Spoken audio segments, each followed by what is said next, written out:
वाकई असम्बलियाँ तहलील होने जा रही हैं और मुल्क इलेक्शन की तरफ बढ़ रहा है। सीनियर साहब तज़कियाकार हामिद मीर साहब हमारे साथ बोलते हैं। मीर साहब बहुत शुक्रिया। मीर साहब क्या अंदर की बात है? खान साहब ने पहले ऐलान किया था कि मैं असम्बलियाँ तहलील कर दूंगा, मगर तारीख नहीं दे रहे थे। अब 17 तारीख दे दी है। फिर चौधरी शुजात की ज़रदारी साहब से मुलाकात की खबर सामने आई। क्या परवेज़ लाई नहीं माने? क्या मामला हुआ? क्या होने जा रहा है? शाहज़ेब साहब, मेरा नहीं ख्याल कि परवेज़ लाई साहब को किसी ने मनाने की कोशिश की है, क्योंकि परवेज़ लाई साहब का तो ज़ामिन ही कोई नहीं है। क्योंकि पहले भी उनको इमरान खान साहब ने अगर वज़ारत आला के लिए उम्मीदवार बनाया तो इसलिए बनाया था ना कि शहबाज शरीफ और आसिफ ज़रदारी साहब ने उनके सर पे पंजाब की वज़ारत उज़्मा का ताज रखा था। तो अगर ये शहबाज शरीफ और आसिफ ज़रदारी साहब उनको वज़ारत आला का उम्मीदवार ना बनाते तो इमरान खान साहब कभी भी उनकी तरफ ना जाते। बहरहाल वो कहते हैं जी कि मुझे जनरल बाजवा ने भेज दिया इमरान खान की तरफ, लेकिन मुझे नहीं नज़र आ रहा कहीं पे कि परवेज़ लाई साहब को किसी ने नून लीग की तरफ से अप्रोच करने की कोशिश की। हाँ, पीपल्स पार्टी की तरफ से चौधरी शुजात साहब से एक बात की गई थी, लेकिन चौधरी शुजात साहब जो हैं वो भी परवेज़ लाई साहब की ज़मानत देने के लिए तैयार नहीं है कि कल को अगर वो परवेज़ लाई से बात करते हैं और परवेज़ लाई साहब जो हैं वो दोबारा अपने अल्फाज पे कायम ना रहें तो फिर शुजात साहब जो हैं वो क्या कहेंगे।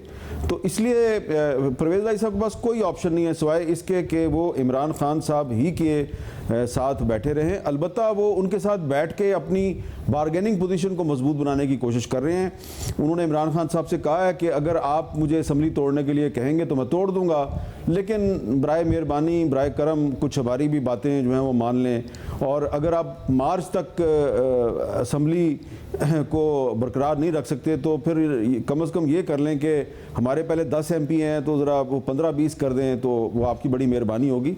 तो ये सिस्टम चलेगा। तो इमरान खान साहब जो हैं उन्होंने अब 17 को ऐलान करना है कि वो कब असम्बली तोड़ेंगे, लेकिन इससे पहले तो वो ये कह चुके हैं कि दिसंबर के अंदर ही हम असम्बली तोड़ने का ऐलान करेंगे। और तहरीक इंसाफ के बहुत से रहनुमा जो हैं वो बड़े पुरएतमाद हैं कि मार्च इंतखाबात का महीना होगा। तो इमरान खान साहब जो हैं अब अगर दिसंबर के महीने में असम्बली नहीं तोड़ते और आरिफ अलवी साहब उनको कुछ और कह देते हैं तो फिर मेरा ख्याल है कि उनकी क्रेडिबिलिटी पहले ही काफ़ी ख़राब हो गई है, मज़ीद ख़राब होगी। इसलिए बेहतर है कि अब वो दिसंबर में असम्बली तोड़ने का ऐलान करें और कम से कम मार्च में पंजाब और खैबर पख्तूनख्वा में इलेक्शन हो जाएँ तो इसमें कोई हर्ज नहीं है, क्योंकि अब तो वफाकी हुकूमत भी इसके लिए तैयार है। मतलब कुछ अर्सा पहले तक खान साहब कहते थे न्यूट्रल तो जानवर होता है, आज कहा कि फ़ौज न्यूट्रल ही रहे, फिर 5 मिनट बाद उसी तकरीर में कहा कि खुदा का वास्ता इलेक्शन करा दें। अब हुकूमत कह रही है कि ना हुकूमत दबाव लेगी ना फ़ौज दबाव लेगी, आप असम्बलियाँ तहलील करेंगे तो सुबह इलेक्शन होंगे, वफाकी इलेक्शन नहीं होंगे। आपको लगता है कि वाकई दबाव नहीं पड़ेगा इस सब की सूरत में? देखें, अभी तक तो सिर्फ ये नज़र आ रहा है कि इमरान खान साहब जो हैं वो अगर दिसंबर के महीने में पंजाब असम्बली और खैबर पख्तूनख्वा असम्बली तोड़ते हैं तो इन्हीं 2 सूबों में इलेक्शन होगा। और इन 2 सूबों में अगर उनकी हुकूमत आ जाती है दोबारा तो उसके बाद अगर 6 महीने बाद 7 महीने के बाद अक्टूबर में 2023 में आम इंतखाबात होते हैं तो जाहिर बात है फिर तो उनको फ़ायदा होगा ना, क्योंकि फिर पंजाब असम्बली पंजाब में और खैबर पख्तूनख्वा में तो PTI की हुकूमत होगी, तो वहाँ पे तो निगरान हुकूमत कायम नहीं होगी। निगरान हुकूमत कहाँ कायम होगी? मरकज़ में, सिंध में और बलूचिस्तान में। तो इस लिहाज से भी इमरान खान साहब अगर दिसंबर में 2 सूबों की असम्बली तोड़ते हैं और मार्च में इन 2 सूबों में इलेक्शन होता है और अगर इमरान खान साहब इन दोनों सूबों में दोबारा अपनी हुकूमत बनाने में कामयाब हो जाते हैं तो जब भी आम इंतखाबात होंगे तो इमरान खान साहब के ख्याल में उनको बड़ा फ़ायदा होगा। तो इस लिहाज से वो कोई घाटे का सौदा तो नहीं कर रहे। और इस लिहाज से अगर देखा जाए तो जो वफाकी हुकूमत की जो स्ट्रेटजी है वो मुझे काफ़ी कमज़ोर नज़र आती है। अगर इमरान खान साहब दोबारा इन 2 सूबों में अपनी हुकूमत बना लेंगे तो अगले इलेक्शन में तो उनको बड़ा फ़ायदा होगा। अगर इमरान खान दोबारा हुकूमत बनाने में कामयाब हो जाएंगे, आपको लगता है फिर ये हुकूमत इलेक्शन कराएगी? अदालत नहीं जा रही होगी कि जी अभी तो मरदमशुमारी नहीं हुई है इसलिए एक प्रोलॉन्ग केयर टेकर सेटअप हो, इस किस्म की बात नहीं कर रही होगी?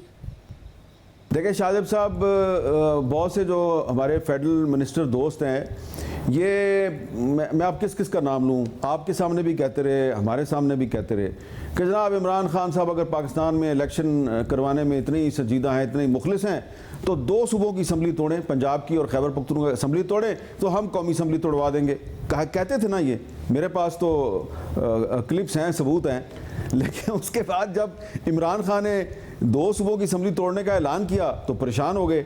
पहले तो कुछ फेडरल मिनिस्टरों ने गवर्नर राज की धमकी दी, फिर उन्होंने जब आर्टिकल 234 पढ़ा तो उनको पता चला कि 232 पढ़ा तो उनको पता चला कि नहीं ये तो गवर्नर राज तो लग नहीं सकता। तो फिर अब उन्होंने ये नया मौक़िफ़ इख्तियार किया कि ठीक है, आप 2 सूबों की असम्बली तोड़ दें तो हम 2 सूबों में इलेक्शन के लिए तैयार हैं, लेकिन बाकी जो मरकज़ी इलेक्शन है कौमी असम्बली का और बाकी 2 सूबों की असम्बलियों का, वो तो फिर अगले साल अक्टूबर नवंबर में ही होगा। तो इस लिहाज से अगर देखा जाए तो जो शहबाज शरीफ साहब और उनकी हुकूमत के वज़रा हैं, जिस तरह इमरान खान साहब यू टर्न मारते हैं तो ये भी यू टर्न मारते हैं, दोनों में मुझे कोई फ़र्क तो नज़र नहीं आता। यानी सूरत में फिर मुल्क अदम इस्तेहकामी की तरफ नहीं जाएगा? मुआशी इस्तेहकाम के लिए सियासी इस्तेहकाम चाहिए, पहले सूबों में इलेक्शन हो रहे होंगे, फिर अक्टूबर में जाके वफाकी हुकूमत के इलेक्शन हो रहे होंगे। बेहतर नहीं है कि एक साथ इलेक्शन हो, ये हुकूमत करा दे इलेक्शन? नहीं, देखें, ये कोई अनहोना तो नहीं है ना, ये कोई अनयूजुअल नहीं है। दुनिया के बहुत से मुल्कों में, हमारे हमसाया मुल्क भारत में ऐसी मिसालें मौजूद हैं। वहाँ पे जब वहाँ की जो लोकसभा है, जो उनकी नेशनल असम्बली है, जब उसका इलेक्शन होता है तो ये ज़रूरी नहीं है कि तमाम जो उनके सूबे हैं जिनको वहाँ पे रियासतें कहा जाता है तो वहाँ पे भी उसी वक्त इलेक्शन हो। वहाँ पे तो सारा साल इलेक्शन चलता रहता है, कभी किसी रियासत में कभी किसी रियासत में। तो ये कोई पाकिस्तान में आपको शायद पहली दफ़ा लग रहा है ऐसा कि अनयूजुअल है, ये गैर मामूली ज़रूर है लेकिन ये गैर आइनी नहीं है। अगर पंजाब और खैबर पख्तूनख्वा में इलेक्शन हो जाता है और कौमी असम्बली का इलेक्शन जो है वो चंद महीने के बाद होता है तो ये गैर आइनी नहीं है और इससे मुझे नहीं लगता कि कोई अदम इस्तेहकाम आएगा। और दूसरी बात ये है कि कोई मिरेकल करे ना शहबाज शरीफ साहब, जब ये फरवरी में मार्च में जब ये इमरान खान के खिलाफ अदम एतमाद की तैयारी कर रहे थे तो मैं तो उनको बार बार पूछता था उस वक्त कि आप इमरान खान को हटा देंगे तो इकॉनमी कैसे ठीक करेंगे, तो ये हमें कहते थे हम इकॉनमी ठीक करेंगे और हमारे पास बड़े फार्मूले हैं। तो फार्मूला तो उनका कोई नहीं चला, तो अब इसहाक डार साहब के पास कोई फार्मूला होगा तो वो दिखाएं, कोई मिरेकल करें और 6-7 महीने हैं उनके पास, कोई इकॉनमी को फिक्स करें। और अगर वो 3-4 महीने में कर देते हैं, कोई मिरेकल कर देते हैं तो फिर ये जो पंजाब असम्बली और खैबर पख्तूनख्वा की असम्बली का इलेक्शन होगा तो हो सकता है इसमें भी कोई गैर मुतवक्का रिजल्ट आ जाए और फिर वैसा ही रिजल्ट जो है वो कौमी असम्बली के इलेक्शन में भी आ सकता है। तो इलेक्शन अगर होता है पाकिस्तान में, ख्वाह वो 2 सूबों में हो मार्च में और बाकी 2 सूबों में और मरकज़ में हो अक्टूबर में, तो इससे मुझे नहीं लगता कि इंस्टेबिलिटी आएगी। ये डेमोक्रेटिक प्रोसेस है, इसको चलते रहना चाहिए।